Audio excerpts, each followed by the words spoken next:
ይህ ከተጻፈው የተሰኘው በዋይቲ ቻናላችን በኩል በኔ በራህመት ታጁ ተዘጋጅቶ ወደናንተ የሚደርሰው ልዩ ፕሮግራማችን ነው።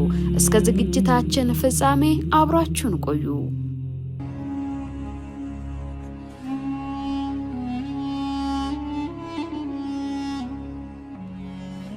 የመካ ሙሽሪኮች ማዕቀብና የሙስሊሞች ጽናት ከተጻፈው ክፍል 18 ይጀምራል።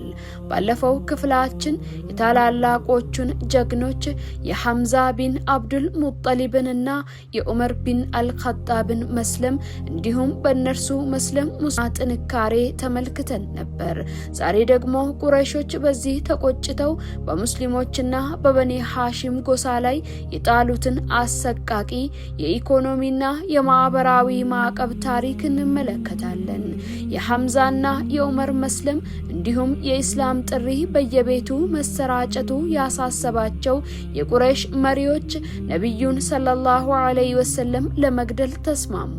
ሆኖም የነብዩ አጎት አቡ ጣሊብ ይህንን በመቃወም የሐሺምና የሙጠሊብ ልጆችን በማሰባሰብ ነብዩን ሰለላሁ ዐለይሂ ወሰለም ለመጠበቅ ወደ ሺአብ አቢ ጣሊብ በተራራዎች መካከል ያለ ጠባብ ሸለቆ ገቡ። ይህን ጊዜ ቁረይሾች በአንድነት በመሰባሰብ የሚከተለውን የጽሑፍ ስምምነት አደረጉ። ከበኒ ሐሺም ጋር ጋብቻ አለመመስረት፣ ምንም አይነት የንግድ ልውውጥ አለማድረግ፣ ምግብና መጠጥ እንዳይደርሳቸው መከላከል። ይህንን ስምምነት በካዕባ ውስጥ ማስቀመጡ።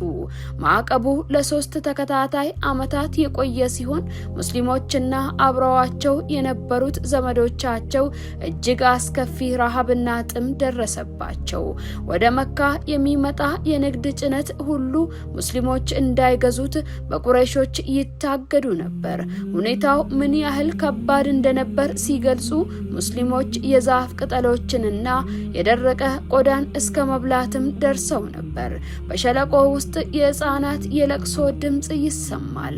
አላህ ሱብሓነሁ ወተዓላ በዚህ ፈተና ውስጥ ስላላቸው ጽናት እንዲህ ይላል። ከፍርሃትና ከረሃብም በጥቂት ነገር ከገንዘቦችና ከነፍሶቻችሁ ከፍራፍሬዎችም በመቀነስ በእርግጥ እንሞክራችኋለን፣ ታጋሾችንም በጀነት እናበስራለን። ከ3 ዓመታት በኋላ ከቁረይሾች መካከል የህሊና ጸጸት ያደረባቸው ጥቂት ሰዎች ስምምነቱን ለመሻር ተነሱ። ሂሻም ቢን አምርና ዙሄር ቢን አቢ ኡመያ የመሳሰሉ ግለሰቦች እኛ እየበላንና እየጠጣን ዘመዶቻችን እንዲህ ሲሰቃዩ ዝም አንልም በማለት ተቃውሞ አቀረቡ።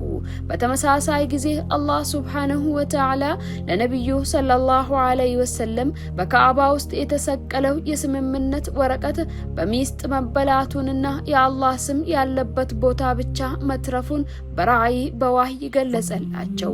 አቡ ጣሊብ ይህንን ለቁረይሾች ነገሯቸው። ሂደው ሲመለከቱም ልክ ነብዩ ሰለላሁ ዐለይሂ ወሰለም እንዳሉት አገኙት። በዚህ ምክንያት ማዕቀቡ በይፋ ፈረሰ። ሙስሊሞች በዚህ አስቸጋሪ ወቅት በአላህ ላይ የነበራቸው ተወኩል መመካት እጅግ ትልቅ ትምህርት ይሰጠናል። የሺአብ አቢ ጣሊብ ታሪክ የሚያስተምረን ለእውነት መቆም ዋጋ እንደሚያስከፍልና በመጨረሻም ድሉ የታጋሾች መሆኑን ነው።